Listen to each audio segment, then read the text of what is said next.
Vision with action can change the world. Nelson Mandela says, vision without action is just a dream. Action without vision just passes the time. And vision with action can change the world. What I'm going to do is I'm going to tell you a little bit of a story, how I became to understand, let's say, this philosophy. The program that I built is called Helping Hand for Ukraine, and it's a trauma therapy program to help children of war, children who have been traumatized by the violence of war. How do you just start a program like that? I'm a lawyer, and that's not really my professional training. And so I'm going to take you a little bit on the journey of how I got involved with volunteer work and how the program sort of came into being, if you will. I was involved with an organization called Hope Worldwide since about the year 2000, and started out doing grassroots community-based programming. And this is where I started to really understand about volunteering, about the needs of people, and about the needs of children. And so, one of my mantras, if you will, is partner, partner, partner. And so that's the way we created these local community programs in the city of Toronto. We approached our politicians and asked them where they would like us to put a program. We approached people that we knew in the community. So one of my friends, Rowan Barrett, who is now the general manager of Canada Basketball, he headed out the sports program and the basketball program, which we had in 3 different communities across Toronto. We partnered with teachers because we had people come up to us and say, well, we're not really interested in basketball, but we really want to help kids. We want to do some mentoring and tutoring. So we just said, great, let's add that on to the basketball program. Let's add the tutoring on. Let's add the mentoring on. And so that's how I became involved in those kinds of local initiative programs. So what happened then is whenever there was a disaster around the world, in Canada, our volunteer base sort of would rise up, and they would say, for instance, after the typhoons in the Philippines, they said, we have to do something. So in the Philippines, we were there. In Nepal, after 2015, in the earthquake, we were able to build a community center in Nepal, just 2 hours outside of Kathmandu. In other places like India or Bangladesh, after flooding, we were able to help as well. And so this became sort of my go-to thing, that I was, I as a lawyer, I had the ability to make contracts and to make those international contracts. So the international sort of aspect became something that I gravitated towards. And you can see the various countries around the world where we are involved. Now, in Africa, there are some red countries on the map. And one of those countries is Ivory Coast, or Côte d'Ivoire. And so the Ivory Coast had a history of civil war, and there was a civil war in Ivory Coast. And after the civil war, after the violence was over, was ended more or less, again, there was a sort of an uprising within our community, within our organization, that people said, we have to help. They had heard about this on the news, and they said, we have to help. So again, there was about $20,000 that was raised. We were able to put a school in Ivory Coast, and then the following year we were able to put a library in the school, the following year a playground in the school, and the following year buy a minivan to get the kids to school safely. So I started to learn, well, there's a lot that can be done to help children after natural disasters and after war situations. And then the war in Ukraine sort of exploded, if you will, and that was in 2014. There was the invasion of Crimea. There was the invasion of the eastern part of Ukraine. And it started to, let's say, invade my consciousness. My background is Ukrainian Canadian, and so I did have an eye towards that part of the world. And then I learned that there was, in 2015, that there was 1.7 million internally displaced people who had to flee their homes in the eastern part of Ukraine and were now being housed by friends, relatives, or in former military camps. And so there was 1.7 million people. Of that, 60% of the people were women and children. One of my mentors over the years that I've been doing this kind of work, Dr. Mark Ottenweller, he would always say to me, he said, after a disaster, whether it's a man-made disaster or a natural disaster, it's the children who suffer the most, and it's the children who unfortunately get help the last. The other thing that Dr. Ottenweller used to tell me is, he said, Taras, you have to create good psychosocial programs for children.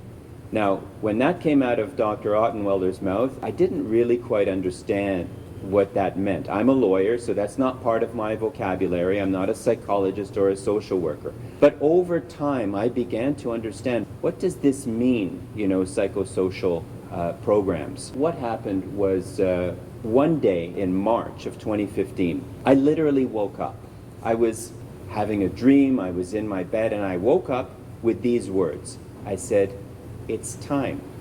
And it was like that. It was a moment. I said, it's time to put your international experience to use.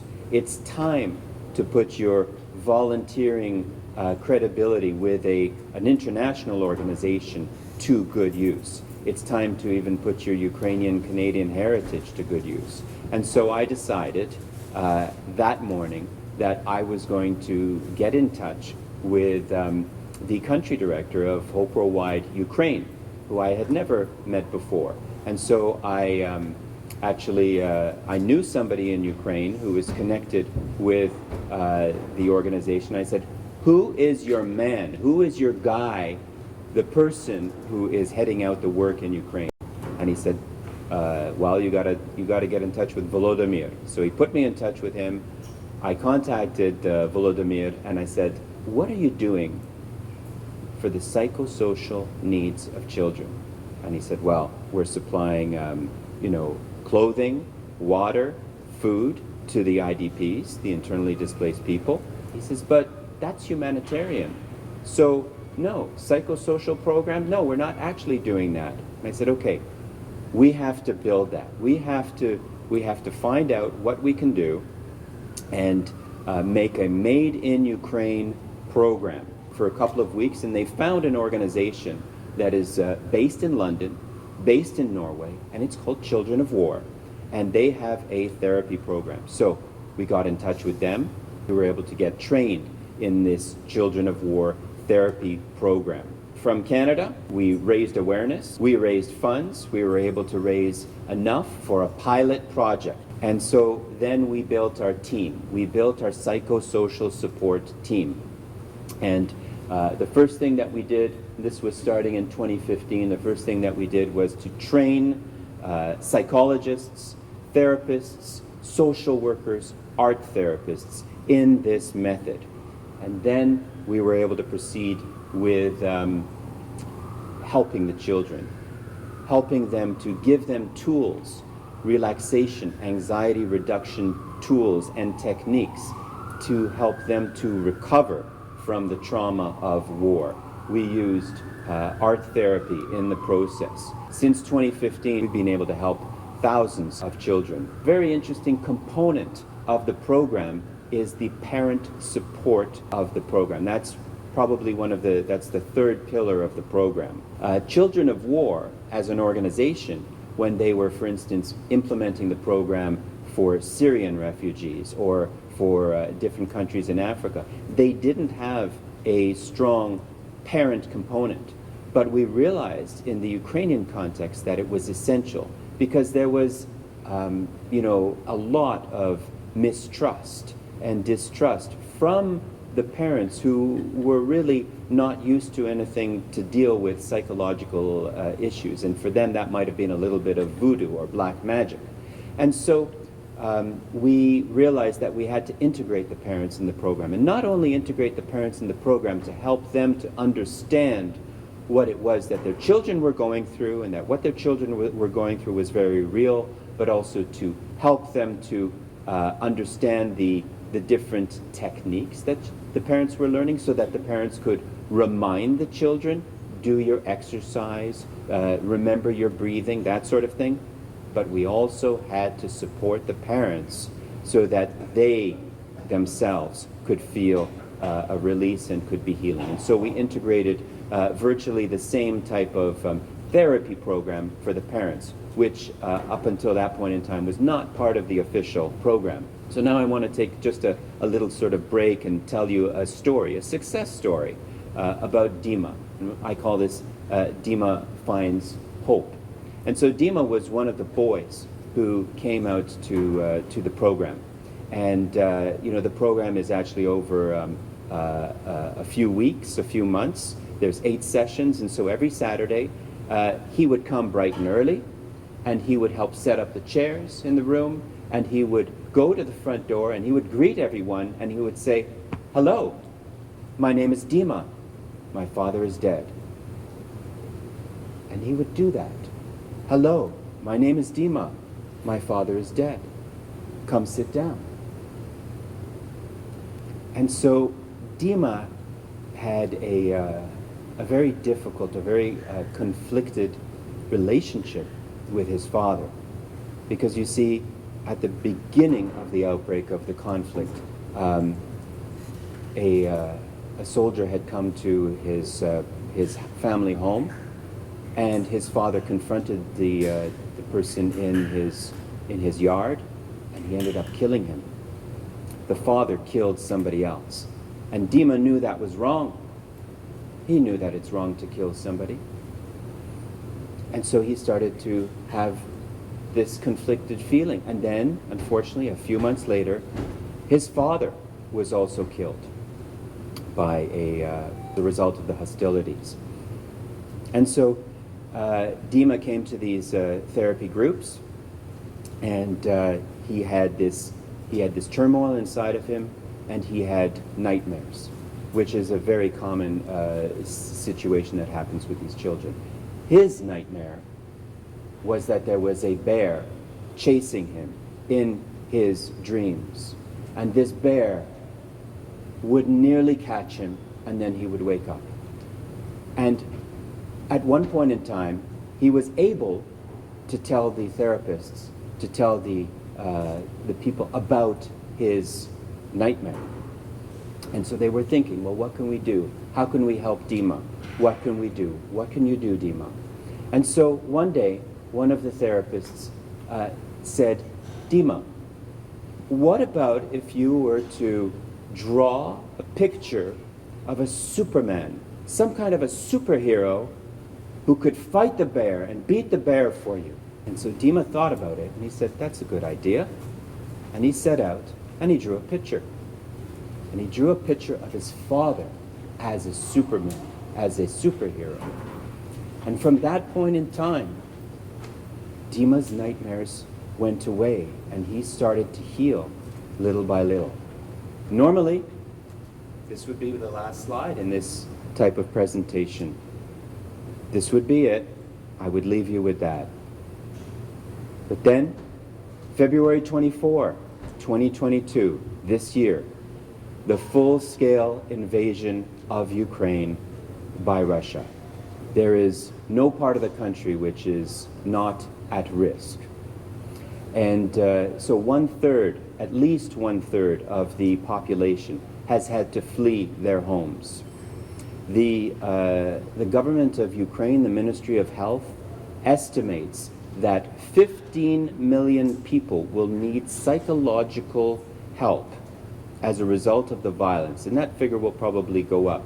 15 million people out of a population of 45 million people, 10 million of which who have already fled the country.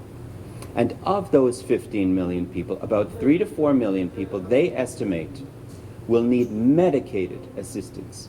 So you can see that the importance of our program is even more relevant at this point in time. So we have continued on. The Government of Canada has been extremely supportive. The people of Canada have been extremely supportive, as well as the corporate community. There are millions and millions of people that need this sort of help.